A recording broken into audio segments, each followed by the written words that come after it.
Okay, Bismillah. Assalamualaikum warahmatullahi wabarakatuh. Welcome back to my channel and welcome back to my another video tutorial. So, in this tutorial, I will make the video tutorial about SPF authentication, how to do SPF authentication in Cisco. So, for making faster, let's go to the tutorial.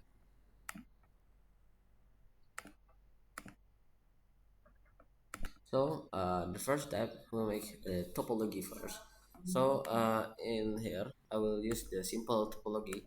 I will use the three routers, and you can add the Cisco IL image first. You can watch the in the YouTube. There's many video tutorial about how to add the uh, iOS image to the um, virtual machine. So in here I will use Cisco IO image, and you can add the three routers in here. You can connect the three router using the uh, interface. So you can connect the router 1 to the router 2 using the interface Ethernet 0.0 per 0, and the router 2 to the router 3 is using Ethernet 0 per 1 and 0 per 0. So after that you can start all the routers.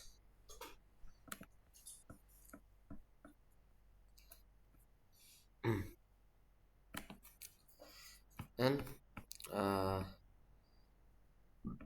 after that you can click on the router after the color is blue. It means that your router is already start,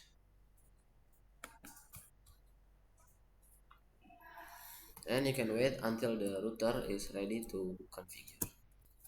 So after you see this comment or this text, you can type N or no on the three routers, and after that you can wait again. You can enter after this. You can first start the configuration from the router one. So the first step is we will configure the basic configuration. So the first step, you can enter the global configuration mode. You can enable conf t, and you can change the host name to the router one, for example, and you can add the IP address. The first IP address we will add is that IP address is that interface that connected from the router 1 to the router 2. So you can add the interface Ethernet 0 per 0, and you can add the IP at for example IP I will use IP 12.1, and the subnet mask is 255.0 or slash 24 for example. So don't forget to type no shutdown for activate your uh, interface. So after that you can create the IP loopback for router identity.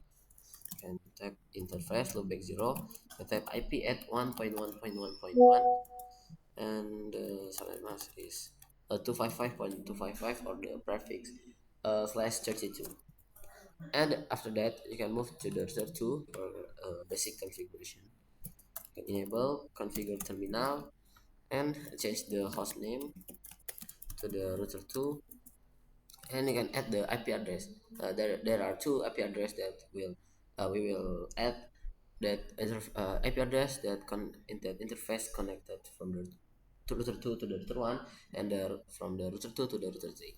So you can have the interface Ethernet 0 per 0, and this interface that connected from the router 2 to the router 3.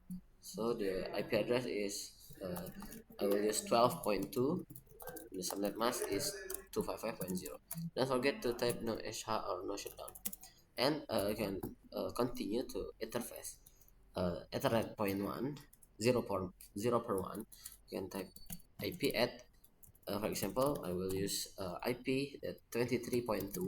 The subnet mask is same, 255.0 or the prefix slash 24. Don't forget to no shutdown for activate your IP address. And you can move again to the router 3 for configure the basic configuration. You can enable configure terminal, and you can change the host name to the router 3, for example, and we'll add the interface that connected to the router 2 interface, Ethernet 0 per 0, and at the IP address 23.3, for example, and the subnet mask is same, is 255.0. So after that, you can make a same like router one. We can add the loopback IP for verification in the last step maybe. You can add the interface loopback 0. You can type IP at, for example, loopback IP is 3.3.3.3, and the subnet mask is 255.255 or prefix slash 32. And after that, you can after that you can move to the next step is you can initial OSPF setup is without authentication first. Yeah. Now let's enable OSPF on all routers, and at this point they will all become nickboards because there is no security yet. So we can start from the router one. You can type router OSPF1. You can set the router ID is 1.1.1.1, for example, and you can add the networks is uh, 1.1.1.1 is the IP loopback that we already add before. The wildcard mask is 0.0.0.0 because the subnet mask is 255.255, and the area is, we will use the area backbone, for example. And I will add the IP address 12.0 also, and the subnet mask is uh, sorry, and the wildcard mask is 0.0.0.255. It's because the subnet mask, the IP address will use the subnet mask is 255.0, and the area is 0, same area backbone, for example. And next, we can move to the router 2. We can type router OSPF1, sorry, router OSPF1. You can set the router ID is 2.2.2.2, and you can add the network uh, the IP address 12.0, and the subnet mask is wildcard mask is 0.0.0.255, and the area backbone. And you can add also the network 23.0, and the subnet mask is same. Yes, the wildcard mask is same, is 0.0.0.255, and the area is backbone area or area 0. So next you can move to the router 3.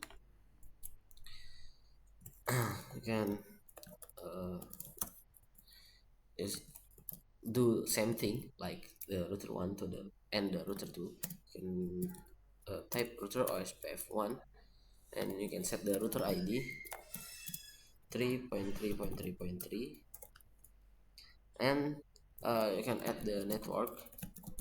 So the IP loopback first is 3.3.3.3, and the wildcard mask is 0.0.0.0, and the area is 0 or area backbone. And the next is you can add also the network 23.23.20.0. The wildcard mask is 0.255, and you use the area 0 or area backbone. Okay, the initial check is if you use show IP OSPF NIC you will see that router 1 is a NIC with router 2, and the router 2 is a NIC with router 3. So the next step is we'll configure the OSPF authentication. Now let's add the security layer. Uh, and the first step will use plain text authentication between router 1 and router 2. This is the simple method where the password must match on both sides. So on the router 1, on the interface facing router 2, you can add move the router 1. You can enter the IP address that connected to the router 2, and after that you can type IP uh, OSPF authentication, and the NIP OSPF authentication key, and you can type the password. You can it's up to you. For example, I will use in here active, and you can type exit, and you can move to the router 2. You can enter the IP address, and also type enter the IP address that connected to the router 1. So for example, interface internet 0.0 and do same like the router 1. You can type IP OSPF authentication, and IP OSPF authentication key is enter the password is must same like the router 1, the IP address to the router 2 that connected to the router 2, and we will must the password is must same like router 1. So the router 2, the interface that connected to the router 1 is authentication is the same password both routers. And when you configure the router 1, the OSPF connection will break. It will come back up after you finish the configuration on the router 2. So we will use the MD5 authentication between router 2 and the router 3, and this is the more secure and recommended method. So in the router 2 is you can type like you can enter the interface that connected from the router 2 to the router 3. You can type IP OSPF authentication message digest like this, and the uh, below of the this you can type IP OSPF message digest key 1, and you can type MD5 for the authentication, and you can add the password. For example, I will use active, and you can exit or end. Next you can uh, configure also like the router 2 before to the router 3. We will use the MD5 authentication. You can uh, enter the IP address that connected to the router 2. You can type IP OSPF authentication message message digest, and the below you can type again IP OSPF uh, message digest key 1, and the authentication is MD5, and you can enter the password or the key. You can type active, and the password is must same like the router 1 and to the router 2. The password is the same like the router 2 to the router 3. The password on the interface authentic that we will configure the authentication before is must same. So the K1 is the key ID, and the MD5 active is the secret key, but must be exactly the same on both routers, like I said before. So the last step is we will do a final check. Now let's make sure that everything is working correctly. So the first you can check the OSPF network status. Use the show IP OSPF network, and you can check on the router 2. You should see both router like router 1 and router 3 in the full state. In here you can see full, and you can check the authentication type on the interface. Use show IP OSPF interface and the interface name to see the details. So you can check from the router 1 first. You can type show IP OSPF interface Ethernet 0 pair 0 for example, and you can type this include authentication, and you can see simple password authentication enabled, and this means your authentication is detected. And you can check again on the router tree for authentication MD5. You can type show IP OSPF interface Ethernet 0 pair 0 that connected to the router 2 OSPF interface, and you can type include authentication, and you can see keep cryptographic authentication enabled, or the another version is message digest authentication enabled. So after that you can test and end-to-end ping test. You can ping from the router 1 to the router 3 to make sure routing still works. You can see in router 1 you can do ping 3.3.3.3. You can ping the loopback IP for the router 3, and you can see in here the result is success rate is 100%, 5 per 5, and this means the ping is successful. This means the OSPF authentication has been configured correctly without breaking the network connectivity. Okay, maybe that's all I could tell you for the time being. Thank you very much for your attention.